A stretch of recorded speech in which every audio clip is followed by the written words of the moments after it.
Hello and welcome to Wizards, Warriors, and Words, a fantasy writing advice podcast. I'm Jed Herne, author of The Thunder Heist, and I'm joined by my co-hosts, starting with Mike. Hi, I'm Michael R. Fletcher, author of Thunder Heist and things. I can't remember. Stuff. Rob? I'm Rob J. Hayes, author of Pawn's Gambit and also Thunder Heist. I am Dirk Ashton, author of all their books and the Paternus trilogy. Awesome. Yes, and today's episode is going to be all about story structure and how we approach it. But before we get into our episode, you may have noticed if you're watching the video feed that we are all wearing some wonderful hats, and one of us is wearing a not so wonderful hat, but that's up to you to decide which one that is. And the reason we are wearing these hats is because we recently launched a Patreon to help support the show. And we pretty quickly hit our first goal of $10 a month, which made us wear party hats for the episode. But we thought we would take a slightly more fancy spin. So these are not so much party hats, but just generally interesting hats. And we also have shout outs to our first two patrons, Nick Carlson and Robert Junker, both at our Master Tactician tier. So thank you very much, Nick and Robert, for supporting the show. You guys rock. We love you. It's I think true. Rob's just saying that because there's another Robert there, but We Robs have to stick together. that's it. Yeah, but this Rob is Robin Hood Hayes. Robin Hood Hayes. I'm changing. That's it. That's pretty now good. on. That's pretty Robin good. That's Hood a Hayes. real missed opportunity there. So if you would like to support the show on our Patreon, you can head over to patreon.com/Wizards, Warriors, Words. We also have the link to that in the description for this show. And you can check out all the tiers there, but basically it's things like advanced review copies of our books months or weeks before they come out. Some other cool things as well, ad-free versions of the podcast, which I'm still sorting out, but we'll get sorted out soon. And yeah, so if you want to check that out, go to patreon.com/Wizards, Warriors, and Words. All right. So like I mentioned, this episode is going to be all about story structure. So we each have our kind of own approaches to this. And I thought to begin with, we could maybe just go around quickly and give a brief overview of sort of how we think about story structure when we are coming to our books. And then we can dive into more detail after we've all given a quick overview. Dirk, do you want to kick us off? Sure. All of my books have three acts in them, though I don't believe they particularly follow the 3-act structure. I wasn't actually sure if I wanted to do that when I wrote the first book, but it worked out to make sense, and I kind of liked the idea since I was playing with how screenplays are written anyway, and that's the most common structure used in all the writing books on screenplays and a lot of books too. But it worked out quite well. Though when the way I structure the books is very often more of an afterthought than planned at the beginning. I'm a heavy outliner. I mean, I'm not a pantser. Michael stole my pants, so I can't do that anymore. All of my pants. He's probably wearing some of them right now. It's true. But so I outline like crazy. But what I do is I put down more impressions of things that I want to do, snippets of. They always grow much bigger than they should be. I have a hell of a time writing a very simple outline because very often where I cut chapters, where I cut the acts, kind of evolves organically as I write that chapter. So it becomes obvious at some point where that chapter would break. And I remember fretting early on, really fretting about how long should chapters be. And I ended up learning and hearing from folks and just basically writing them as long as they needed to be. Some of my chapters are very long. Some of them are more like a sequence. which would be a group of different actions in different locations, even within one chapter, because it feels like it needs to be. Some books I see, they use very short chapters, and it works extremely well. Some of them, it looks like they reached a point and thought, this is too long now, I just need to cut it. It's not really a very natural. It seems a little forced. So how many chapters I have, I don't think about how many chapters are going to be in the first act or second act or third act. I don't worry about how long they're going to be. It just kind of happens when I go back and do the rewrites and think about it a little bit more, and then I kind of shuffle some things around and put it together that way. So that's my basic haphazard, half-assed approach. Awesome. I have some more questions to follow up about that, but we'll get to the others first and then come back to your approach. Rob, do you want to go next? Yeah. So I also follow a sort of loose 3-act structure, I guess, in that I just tend to try and write it so that I have 3 acts in my head. Whether or not they transcribe the page, well, I'm not entirely sure. But I'm very much a pantser, but when I go into a book, I tend to have a few sort of set pieces in my mind where I'm like, this is going to be really cool. There's going to be a big battle here, or there's going to be some like, big reveal here or whatever. And I tend to try and structure each individual act leading up to one of these big set pieces. It's almost like an episodic nature with each book being 3 episodes. And that's the general sort of structure I use. I certainly don't use any tools like the hero's journey or whatever it is to structure my books. It's pretty much just okay, these are the set pieces I want. They're going to occur. This one's going to occur at the end of Act 1. This one's going to occur at the end of Act 2, and then big finale at the end of Act 3. And that's honestly about it when I first start going into a book. As far as planning the structure goes, absolute pantser. So honestly, it's just like how it develops is far more important to how I plan it. Cool. And Mike. I hate the concept of structure. I hate the idea of acts, of thinking about them, story beats, all that bullshit. I have a story. I'm going to tell it, and shit happens wherever it happens in the story. Sometimes there's going to be like a huge thing, like chapter 3. It's that, and I'm talking like a book with 40 chapters, typically for me. I hate the idea. I think if you the more structured you are, I'm sure it works for people, and most books probably follow this. Maybe mine do by mistake. Who knows? But the more you're structuring, the more you're going to end up with the same old shit. It's like follow the same structure, end up with the same story. I'd rather blunder on in ignorance, and if I manage something slightly different, then I'm pretty happy with that. Awesome. Does that make sense? Or I don't know. I'm like, it does. Yeah, no, absolutely. And one thing that I find real interesting in that, one of the early big gurus in screenwriting was Sid Field. And as far as I'm concerned, other than a couple, everybody's just rewritten what he wrote and maybe put their own twist on it and use some terms in his book Screenplay.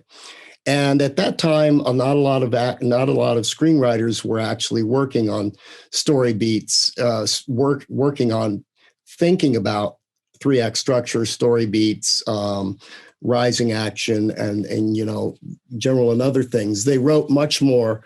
Were writing much more like what Mike is talking about. So, but what Field found is that when he went back and looked at a lot of the most successful films, most interesting films, is that he then found that the structure was organically in them. So it's the only reason I bring that up is that, Mike, you probably just have naturally a sense of how stories go, because I've read a few of your books and they do all follow a particular kind of structure. Even, Roger Zelazny, who writes insanely, and will do anything he wants, they still have this kind of structure. Your stories don't meander. They each chapter, each scene adds to the last. There's nothing, I could easily break up any of the books that I've read of yours and follow these structure patterns. So, because even though you don't think about it beforehand and in fact try to reject it, you're a natural storyteller. And some people just can do that much better than others and just sit down and write and go with that sort of thing. So yeah, it just depends on what works, I guess, for each author. Yeah, I and certainly yours found works that for you. the more, I think also Me. where structure is really useful is when you're starting out and you maybe don't necessarily have an idea of how to create this certain kind of level of suspense or emotional engagement from your audience that you would like to be achieving. I think where structure is really useful is if you are a newer writer and you're not exactly sure how to sort of scaffold your story and where you should be sort of putting in key events and everything. But like the more books that you write, you'll kind of slowly internalize that to the point where it doesn't necessarily need to be you're referring to this book on 3-act structure every time before you start a novel or something. Which is what I did when I was initially starting out, is I would look at kind of the structures that were out there and then try to figure out how I could fit what I wanted to tell into this thing. But the more that I write, like the less I find myself needing to sort of refer to these other things. But to kind of like briefly describe my approach, it is probably like on the exact far opposite side from Mike, in that I do outline pretty extensively to more or less 3-act structure. I've got up on my computer at the moment the outline for the Thunder Heist. And basically for it, I have about 22 or so different plot points that are divided into Act 1, Act 2, and Act 3, with a midpoint in the middle there as well.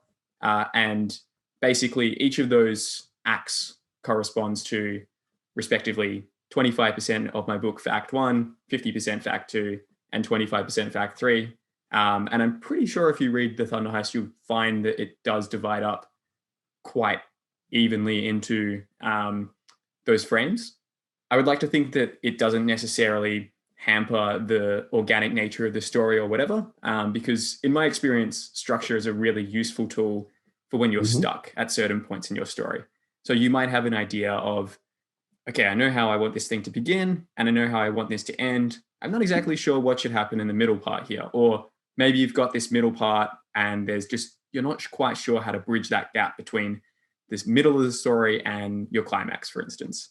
And structure is really useful because you can kind of look at what other people have said about the different types of events or the different conflicts that should come into these points in between, and it will inspire you. It'll give you ideas that you probably might not have had before.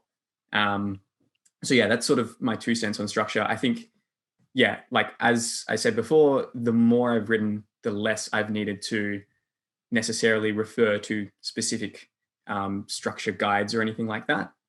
But having said that, for the Thunder Heist, because I wanted to specifically craft a heist story, I did look at existing heist stories out there. I think I looked at the Save the Cat by Blake Snyder. They have some really interesting things that they call beat sheets on their website, which are basically, they say that there's 10 different types of stories and these are all the different beats that you need to use for them. Sometimes I think those go a little bit too far and are a bit reductive, but they can be a really useful starting point just to see how other people kind of conceive of the genre that you're writing. So yeah, I think where was it? I had it up on my computer just a second ago. So basically on that Save the Cat website, if you Google Save the Cat Golden Fleece structure, it'll give you this really extensive outline, which is basically about heist stories, based on kind of one of the original heist stories, which is the myth of Jason and the Argonauts stealing the Golden Fleece to try to bring it back to their land, which you can sort of map the structure from that onto something modern like Ocean's 11, for instance, and it kind of matches up quite nicely. So I didn't follow everything in there, but it is a useful starting point, and it is cool to see what other people have said about the thing about the type of story that you're going to write. So we're going to continue with this. What you sort of like it. You said it's a tool, and I think that's like quite an important thing to take note. It is. It's a useful tool. It doesn't have to be just for people who are starting out. It can be for people who are new or veterans of the genre, whoever wants to use it. It doesn't. But just because there is a tool there doesn't mean you have to use it. Someone like Michael, who was very formal there. Someone like Michael doesn't use that for particular Mr. Fletcher. tool. Mr. Fletcher doesn't use that particular tool because he doesn't feel like he needs to. Whereas, someone like yourself who feels like using that tool is a good way to help. I think especially it can help with pacing, actually, having a good structure of things, knowing where things are going to go, how to ramp up the tension over the course of the story. But saying that, I've never used it to that sort of level that you have, certainly, like with story beats and everything.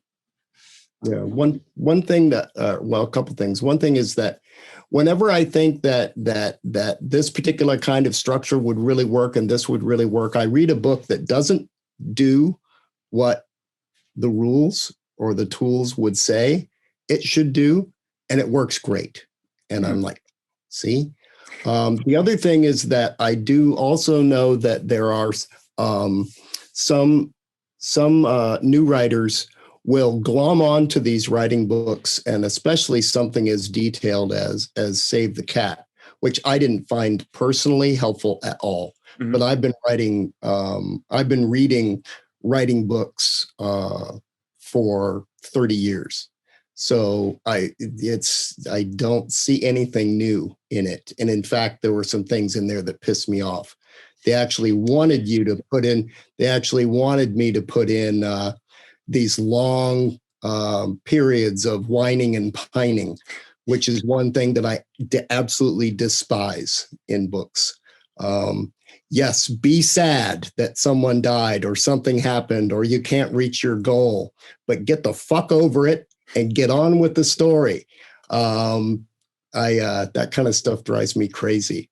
When it goes on too long. I actually stopped reading the Maze Runner series in the second book because that just went on and on for the first third of the book, and I finally just put it down, and I'll never finish them. And I call it whining and pining. And it's okay to grieve, but whew. So what I was going to say is that a lot of new writers, because they really aren't sure and they're afraid. I mean, it's scary when you're first starting to write and you're going to try to write a novel. It's scary.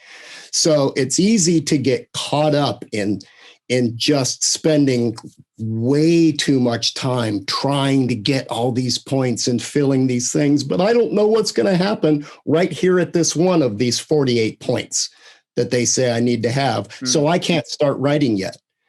Don't do that. Get it to a point where at least you know where it's going. How it gets there, the small things of how it's going to get there will hopefully work themselves out as you go through. And I would say, yes, they will work themselves out as you go through. But if I don't do that right, or I don't come up with something, then all the rest of it and everything else that I wrote might be no good. You can't let yourself get caught in that cycle. At some point, with me too, I have to go, okay, enough with the outlining and the note taking. You got to get started writing. Just start writing, and every single time it's been okay. I've certainly found that, like, actually forcing myself to have a deadline where I have to stop outlining at this point and start writing, counterintuitively has actually made me outline better, because it forces you to plug those little holes before you start going.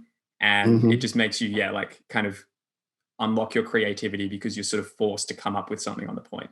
But just quickly with that Save the Cat stuff, I haven't actually read the book. I've only read some of the articles on the website, but I do agree with your point that it is maybe not the best place to start if you are just beginning to read writing advice books. I would say a better book, if you are looking for a recommendation, would be Structuring Your Novel by K.M. Weiland, which was the book that helped me the most with, outlining things and structuring things, and has a more kind of, like less prescriptive approach in the sense that it's not saying on page 30, you need to have your characters crying for 10 minutes or whatever. So that would probably be my recommendation. But Scripted grieving, yes. Prescriptive grieving. What a great term for it. Yes. So before we get on with the episode, just quickly, we have our featured book, which is The Thunder Heist, which is my ocean punk fantasy book. Best things I ever wrote. Thank you for the high praise, Dirk. The Thunder Heist is, as it says in the title, a heist. It is set in this world where humanity lives on these floating city ships made from thousands of boats all lashed together on this monster-infested seas. And one of these city ships is powered by a tower that draws energy from lightning. And our main character is setting out to try to steal the device that powers this tower and draws energy from lightning to try to get revenge on this city ship that has wronged her. So it's available right now, came out a couple of months ago. And you can find it on all the places. It also has internal illustrations. So if you're into that sort of thing, there's like 7 drawings and inside, and they're not just maps. They are other things as well. I feel like that one was directed at Fletcher there. They're not just maps, don't worry. Not just maps. May have been. As long as it didn't start with 8 maps. That's too many. Don't start your book with 8 fucking maps, because I'm bored by the time the on text a starts. deserted island and you need to burn stuff, but you don't want to burn the actual book because that will keep you entertained. Very well. Unless you're cold. That's and you true. don't have In any. which case, get rid of chapter 3. Yeah. That's my prescription. Grieving chapter. Just get rid, just burn it. It's fine. You can grieve for it later. So bringing it back to some outlining stuff. How long do I know, Mike, you said you don't really outline, so this question maybe doesn't apply to you as much, but for Rob and Dirk, how long you do basically just saying like, hey, outlining Mike, shut up process? now because we're going to talk about outlining and you have nothing to contribute. Is that what that means? Am I mean, being that was an the- advocate? I wasn't going to entire episode. actually say Little that. upset. But I could make things up about outlining. you do it all the time. I Okay, do. shoot. All right, sorry. I interrupted your question and I wasn't really. No, all good. Just curious for Rob and Dirk, like how long do you guys spend on outlining, and how long do your outlines tend to be? Because I've found that my outlines almost always are about 10% as long as my final book in terms of word count, which is just a weird thing I've noticed. Okay, I have no like outlining in that sense. It's all just in my head, and for me, it's literally just like a few set pieces, a few sort of like scenes where I want them to go, and the idea of ramping up to things like that. That's about as much as I do. I'm more in the line of Fletcher here. I don't sit there with an outline and story beats and all that lot. I wish I could write that way. But what I found as I wrote through the first 3 or the 3 books of the Paternus trilogy is that my initial outlines were much shorter. What happens is I go in and I say, real big at the top, I even write to myself, go fast, keep these short.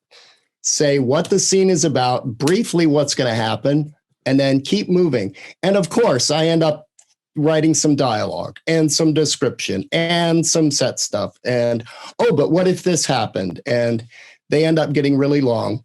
I found that I did less of that, though I did still have outlines. But then when I wrote book 3, after the initial outline, which was very rough, a whole lot of stuff in some scenes and almost nothing in others. Some of those scenes got thrown out. It went slightly different ways. So 3 times I would sit down and re-outline. And usually I do that on a pad and pencil. And I go, okay, I can see where I don't quite know what's going to happen or how I'm going to justify this, explain that. So I need to stop right now and do some re-outlining, at least get myself out to here in the book so I know what's going to happen. And then I go back and I'm much more comfortable writing. If I don't know what's going to happen, I get really nervous. Now I'm trying a different approach with this new trilogy that I'm doing now outside of the Paternus thing. I want it to be light and fun and move fast. And that's how I want to approach the writing. I want to feel that way too while I'm writing.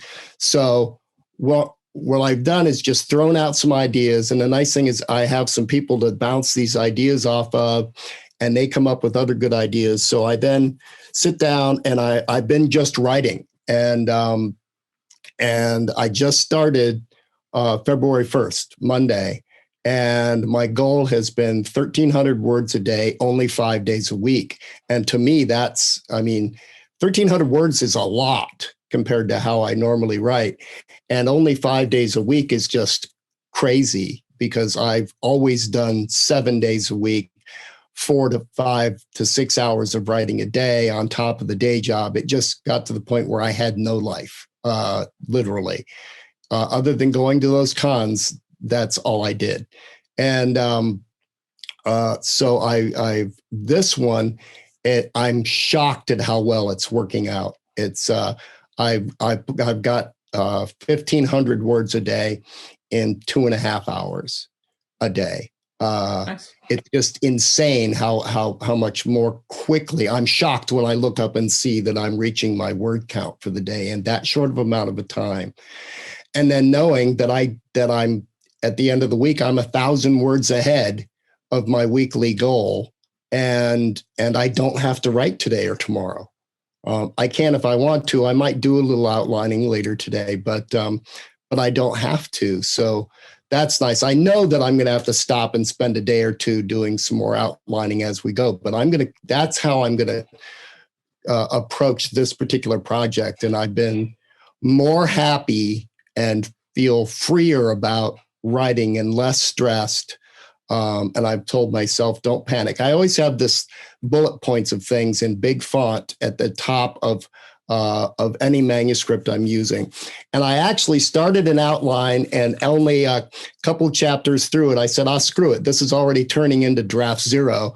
So now it's called outline/draft 0. And I'm just writing in there instead of continuing with the outline. And I might have a couple sentences what's going to happen next. But other than that, I'm far more pantsing it on this one than anything I ever have, and I'm enjoying the hell out of it. To the dark side. I fear that I've never had to throw away a lot of stuff in the last 2 books that I wrote because I can see where it's going to happen, and I go through an outline.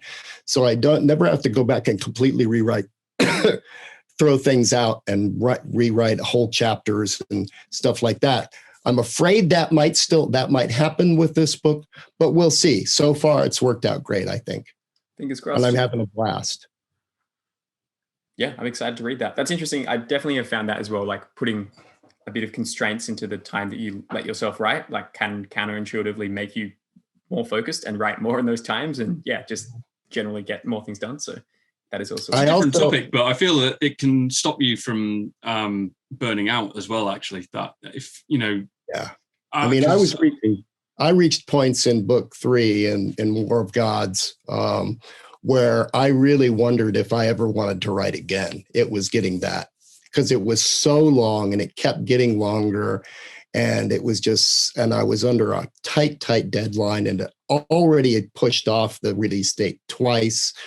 And it got ugly. I let it get ugly. And there were days, one day I just threw the manuscript down, the one that I had used to go through and mark, because it was taking me so long to go through it and make those fixes and changes.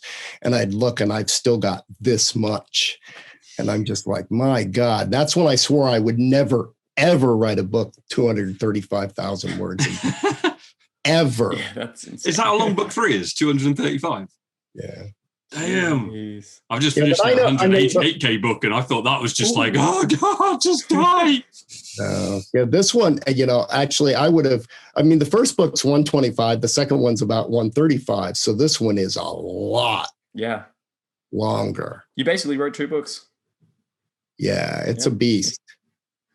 Awesome. They are right, actually the longer you write, the more exhausting it is. I've now written 2 epic fantasies, and by the time I get to the end of it, I'm just utterly exhausted.